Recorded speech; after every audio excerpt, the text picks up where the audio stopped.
Assalamualaikum warahmatullahi wabarakatuh. Sahabat beriman, sujud syukur adalah sebuah bentuk rasa syukur atas nikmat yang diberikan Allah Subhanahu wa taala. Rasulullah Shallallahu alaihi wasallam dan para sahabat telah mencontohkannya. Namun tahukah kalian sahabat beriman, Rasulullah Shallallahu alaihi wasallam pernah bersujud syukur saat seseorang meninggal. Lalu siapakah yang meninggal itu?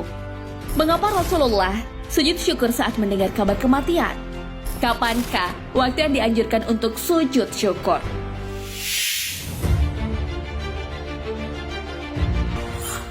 Sujud syukur saat menang perang. Pada masa Rasulullah Shallallahu alaihi wasallam dan para sahabat, perang terjadi karena ada usaha untuk mempertahankan kebebasan beragama. Ketika kebebasan agama terganggu, umat Islam diizinkan untuk melakukan peperangan dan dipimpin oleh kaum muslim. Saat menang, tentunya akan membawa kebahagiaan. Hal ini sesuai dengan yang tertulis dalam kitab Al-Hawi Al-Kabir. Imam Abul Hasan Ali bin Muhammad Al-Mawardi menjelaskan bahwa diceritakan oleh Umar bin Al-Khattab radhiyallahu an bahwa sesungguhnya dia sujud syukur kepada Allah Azza wa Jalla ketika sampai padanya berita kemenangan di tanah Qadisiyah dan Yarmouk. Perang Badar menewaskan Abu Jahal. Dalam perang Badar, Abu Jahal tewas. Berita ini diterima Rasulullah Shallallahu alaihi wasallam lewat kabar dari seorang laki-laki. Abu Jahal tewas di tangan Mu'awwas dan Mu'adzabuh. Untuk membuat yakin akan kematian Abu Jahal, Rasulullah Shallallahu alaihi wasallam menyuruh lelaki itu untuk bersumpah sebanyak 3 kali. Setelah bersumpah dengan nama Allah Subhanahu wa taala sebanyak 3 kali, barulah Rasulullah percaya. Beliau pun sujud syukur. Hal ini sesuai dengan hadis dari Imam Muhammad bin Ishaq bahwa Nabi Shallallahu alaihi wasallam pernah bersujud ketika mendengar kabar kematian seseorang.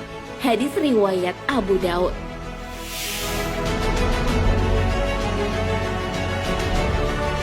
Kematian yang dimaksud itu adalah kematian Abu Jahal. Kejadian ini memberikan pelajaran penting bagi kita umat Islam.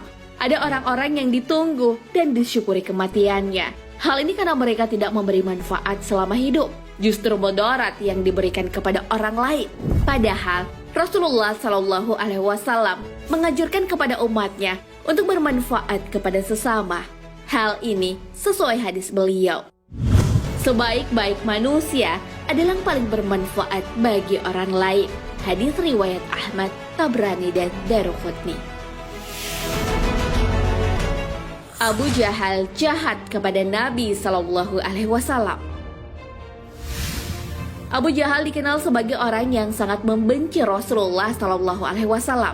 Sering sekali ia menyakiti Rasulullah dengan tindakan dan ucapannya. Abu Jahal selalu menghalangi Rasulullah saat sholat. Hal ini terdapat dalam buku The Great Story of Muhammad. Suatu hari, Abu Jahal melewati Nabi Shallallahu alaihi wasallam yang sedang sholat di sisi makam Ibrahim. Abu Jahal lalu berkata, "Wahai Muhammad, bukankah telah aku larang engkau melakukan ini?" Sambil mengancam dan membentak Rasulullah. "Wahai Muhammad, dengan apa engkau akan mengancamku? Demi Allah, bukankah aku adalah orang yang paling banyak memanggil berdoa di lembah ini?" Ayat Al-Quran pun turun. Maka biarlah dia memanggil golongannya untuk menolongnya. Al-Quran Surah Al-Alaq ayat 17.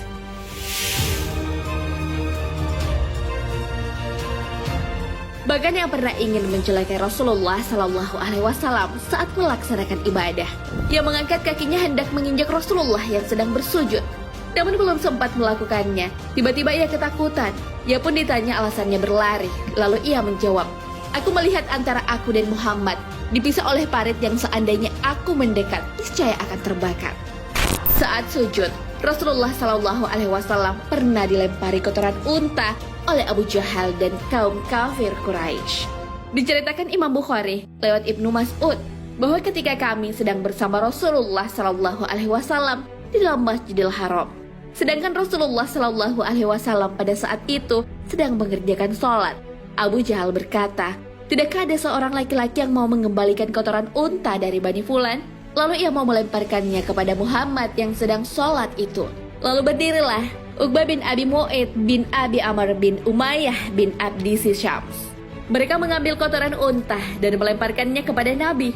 Saat itu, tak ada umat Islam yang bisa membersihkan kotoran itu dari badan Rasulullah Shallallahu Alaihi Wasallam. Hingga akhirnya putri beliau Fatimah datang membersihkan kotoran itu. Setelah selesai sholat, Rasulullah lalu berdoa kepada Allah Subhanahu Wa Taala. Ya Allah, kepada Engkaulah aku menyerahkan Abu Jahal bin Hisham, Utbah bin Rabi'ah, Syaibah bin Rabi'ah, Walid bin Utbah, Uqbah bin Abi Mu'aid, Umayyah bin Khalaf, dan Amr bin Walid. Semuanya akhirnya terbunuh di perang Badar. Beberapa kondisi Rasulullah dan sahabat sujud syukur. Saat menerima kabar dan pahala salawat, Rasulullah Shallallahu Alaihi Wasallam melakukan sujud syukur. Hal ini diceritakan Imam Abul Hasan Ali bin Muhammad Al-Mawardi dalam kitabnya Al-Hawi Al-Kabir. Sujud syukur itu sunnah karena adanya satu riwayat dari Abdurrahman bin Auf yang berkata, aku keluar bersama Rasulullah Shallallahu Alaihi Wasallam di Arabaqih yang memiliki pohon besar di sana. Tiba-tiba Rasulullah Shallallahu Alaihi Wasallam sujud lama sekali. Ketika beliau selesai, aku bertanya kepadanya mengenai hal ini. Beliau menjawab, sesungguhnya Jibril alaihissalam mendatangiku dan memberi kabar gembira kepadaku bahwa siapa yang menyampaikan sholawat untukku sekali, maka Allah akan menyampaikan sholawat untuknya sebanyak 10 kali. Maka untuk hal ini, aku sujud syukur kepada Allah Subhanahu wa Ta'ala.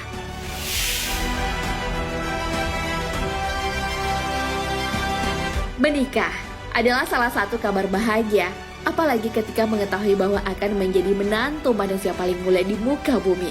Hal ini pernah dialami Sayyidina Ali bin Abi Thalib saat dinikahkan dengan Fatimah. Hal tersebut terdapat dalam kitab Talshih Mutasyabih Firasah. Ketika Sayyidina Ali menghadap maka Rasulullah Shallallahu Alaihi Wasallam tersenyum kepadanya, lalu bersabda, wahai Ali, sesungguhnya Allah telah memerintahkanku untuk menikahkanmu dengan Fatimah. Dan sungguh, sekarang aku nikahkan dirimu dengannya dengan mahar 400 miskal perak. Anas bin Malik berkata, Sayyidina Ali menjawab, sungguh, aku ridha wahai Rasulullah. Kemudian Ali tersungkur sujud syukur. Ketika mendengar suatu suku masuk Islam, Rasulullah Shallallahu Alaihi Wasallam sujud syukur. Hal ini terjadi saat Rasulullah Shallallahu Alaihi Wasallam mengutus Ali bin Abi Thalib ke suku Hamdan di Yaman. Dalam Uyunul Atsar fi Fununil Magazi wa Syama'il Wasiyar, Syekh Muhammad bin Muhammad Patudin mengisahkan, sesungguhnya Rasulullah Shallallahu Alaihi Wasallam mengutus Ali bin Abi Thalib dalam sebuah detasemen ke Yaman. Dan dalam hal ini terjadi di bulan Ramadan tahun 10 Hijriah. Hasilnya, seluruh suku Hamdan masuk Islam dalam satu hari saja. Sayyidina Ali radhiyallahu an menulis surat kepada Rasulullah Shallallahu Alaihi Wasallam memberitakan hal ini.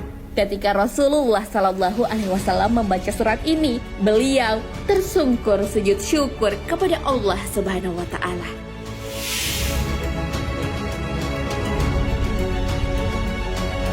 Nah, sahabat beriman, itulah sujud syukur yang dilakukan Rasulullah Shallallahu Alaihi Wasallam saat mendengar kabar kematian Abu Jahal. Abu Jahal adalah orang yang gemar menyakiti Rasulullah. Ia pun menemui ajalnya dalam perang Badar. Sujud syukur juga pernah dilakukan Nabi dan para sahabat dalam beberapa kondisi, yaitu saat mendengar pahala salawat, mendengar kabar pernikahan, dan mengetahui banyak kaum yang masuk Islam. Hal itu sebagai ekspresi rasa syukur atas nikmat yang diberikan Allah Subhanahu wa Ta'ala. Hal ini sesuai hadis. Abu Bakar menuturkan bahwa sesungguhnya apabila datang kepada Nabi Muhammad SAW sesuatu yang menggembirakan atau bersuka, beliau langsung sujud terima kasih kepada Allah Subhanahu wa Ta'ala. Hadis riwayat Abu Daud dan Tirmizi. Wallahu a'lam bishawab. Sahabat beriman, jangan lupa berbagi informasi dengan share video ini karena sebaik-baik manusia adalah yang paling bermanfaat bagi manusia. Wassalamualaikum warahmatullahi wabarakatuh.